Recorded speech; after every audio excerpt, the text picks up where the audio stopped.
Hello everyone, and I welcome you all to Guru Mantra classes. This is class number 12 of your ethics section. And in this lecture, we are going to talk about the conduct. In the previous lecture, we had talked about all the kinds of religious tension, deontological mindset, teleological mindset, and so on and so forth. So, here we'll be talking about what is conduct. देखिए, पहले मैं एक statement आपके सामने पढ़ रही हूँ, फिर उस स्टेटमेंट को अच्छे से आपको डिफाइन करके बताऊंगी। जितने भी वॉलेंट्री एक्शंस होते हैं, वॉलेंट्री एक्शंस क्या होते हैं? जो आप अपने विल से करते हो, जो आप अपनी इच्छा से करते हो, चाहे वो मॉरल हो या इमोरल हो। ठीक है, एक ह्यूमन बीइंग द्वारा या एक ऑर्गेनाइजेशन द्वारा जो उसके कैरेक्टर को डिफाइन करता है। So what is conduct?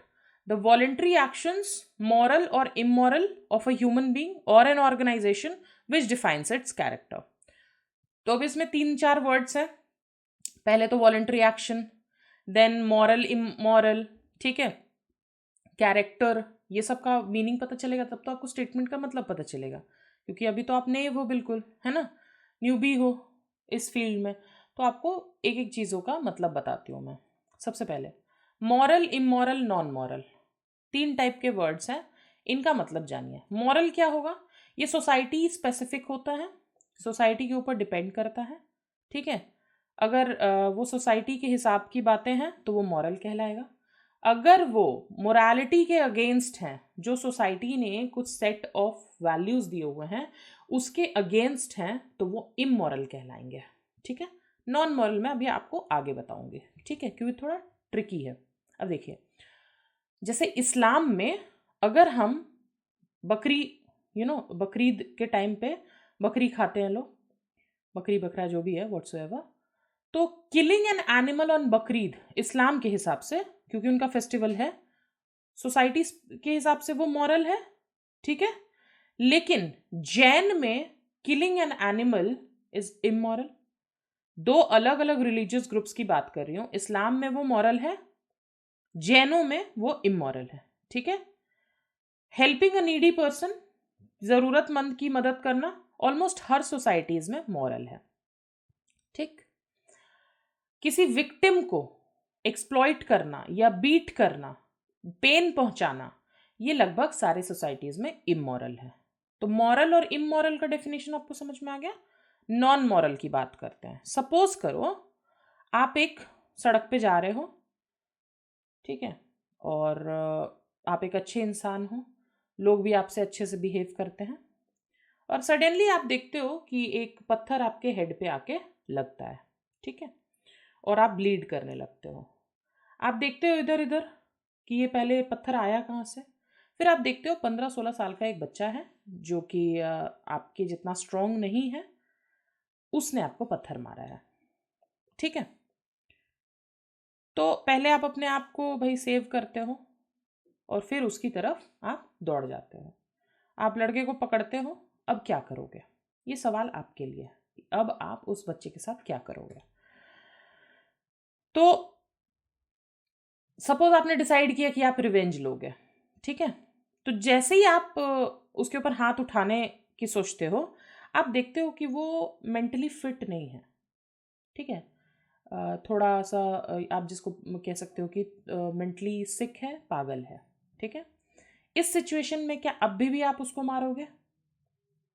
क्या अभी भी आप उसको मारोगे? 99% केसेस में आपका डिसीजन बदल जाएगा, राइट? कुछ केसेस ऐसे होते हैं जब पर्सन, तो कुछ केसेस ऐसे होते हैं जिसमें मतलब 99% केसेस में आप अपना डिसीजन जो है वो बदल दोगे। कुछ केसेस में when person does something without understanding what he or she has done, it is not a conscious act। मतलब किसी सिचुएशन में आप जानते नहीं हो कि बच्चे ने या इंसान ने बिना जाने समझे क्या किया है, उस केस में वो एक कॉन्शियस एक्ट नहीं है। ठीक है, जब कोई एक्ट कॉन्शियस नहीं होता है उसको हम कहते हैं नॉन मोरल एक्ट। तो मॉरल इमोरल मैंने आपको बताया था, this case when the person is not conscious about his or her doing, it is known as non moral act. ठीक है, अदरवाइज अगर उसको कॉन्शियसनेस होता तो उसको हम मॉरल या इमोरल ट्रीट कर सकते थे, but not will not be treated as moral or immoral because we could understand that what he has done He wasn't able to understand what he has done. Understood? तो जब एक बच्चे का किया गया काम, एक बच्चे का, बहुत छोटा बच्चा है, 1-2 साल का बच्चा है, सपोज उसने खिलौना लिया और आपके सर पे मार दिया, क्या आप उसको मॉरल या इमोरल में कंसिडर करोगे? नहीं, वो एक नॉन मॉरल एक्ट होगा क्योंकि उसको पता नहीं है उसने एग्जैक्टली किया क्या है। ठीक है, so that is the difference between moral and immoral. ठीक है, सो आप अपने पेरेंट्स के सपोज करो सुबह होते ही फीट टच करते हो and they feel very happy, that is a moral act. आप कुछ ऐसी चीज कर जाते हो जिससे आपके पेरेंट्स बहुत हर्ट हो जाते हैं, that is an immoral act. लेकिन आपको प्यास लगती है, आप उठते हो, 1 गिलास पानी पी लेते हो। मैंने जैसे कि 1 गिलास पानी पी लिया, क्या ये मॉरल इमोरल है? नहीं, ये नॉन मॉरल है। आपको गाना सुनने का मन किया, आपने गाना सुन लिया, नॉन मॉरल। ठीक है, तो ये नॉन मॉरल जो है मॉरल या इमोरल की कैटेगरी में नहीं आता है। ठीक है, और जो भी एक्शन मॉरल या इमोरल की कैटेगरी में नहीं आता है उसको हम कहते हैं नॉन मॉरल।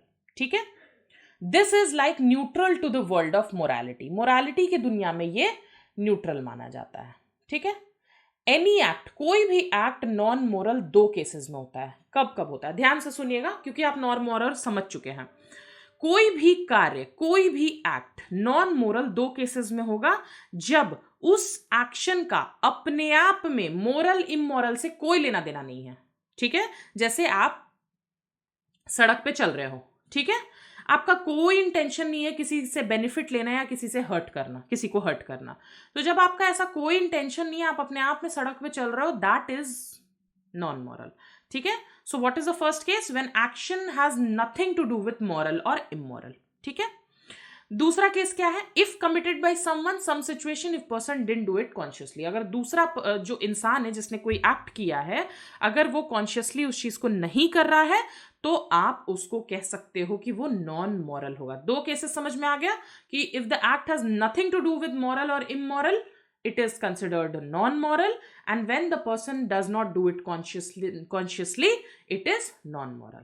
ठीक है, यहां तक कोई doubt? Okay, now let's talk about responses to stimulus. Responses to stimulus का मतलब क्या होता है? Thoughts, feelings, acts. देखिए, वर्ल्ड ऑफ मोरालिटी कहां से शुरू होती है? कहां पे आप ये बोल सकते हो कि ये मॉरल है, इमोरल है, क्या है?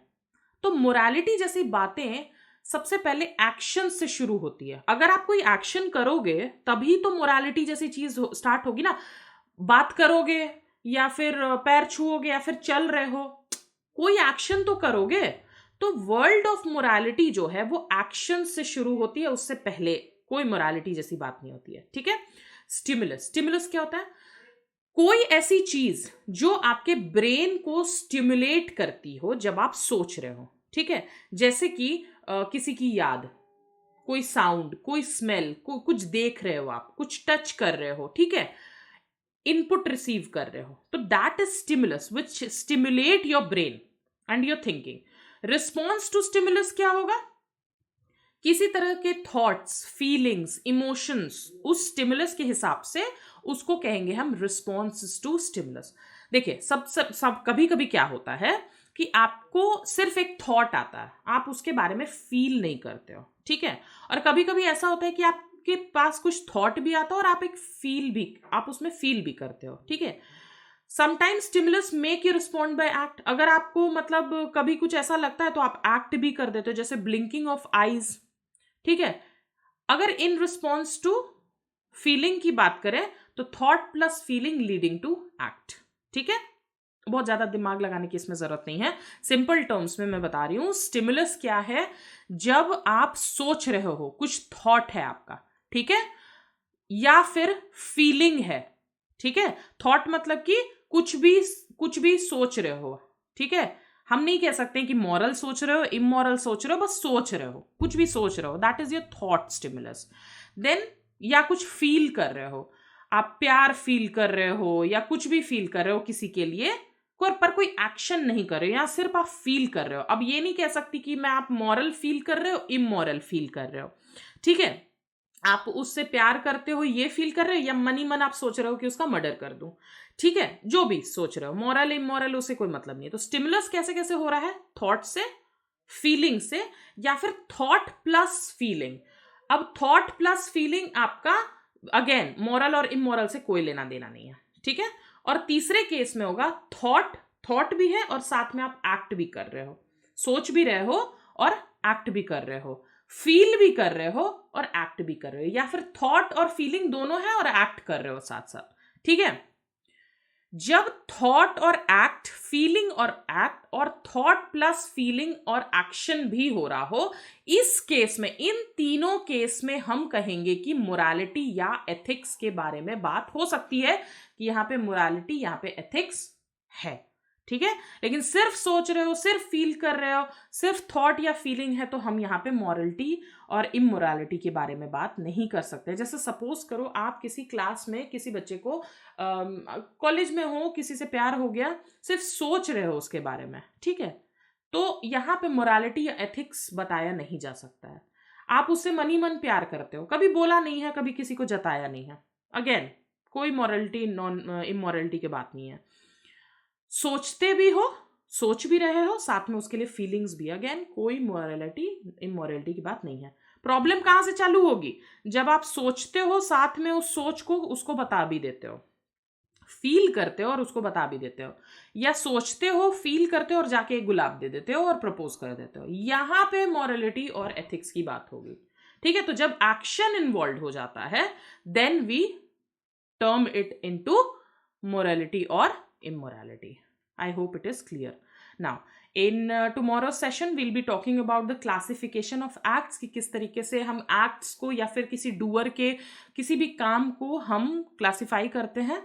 Plants, animals, machine, robots, human beings, सब कोई किसी ना किसी प्रकार का एक्ट करते हैं। ये सारी चीजें हम नेक्स्ट लेक्चर में देखेंगे।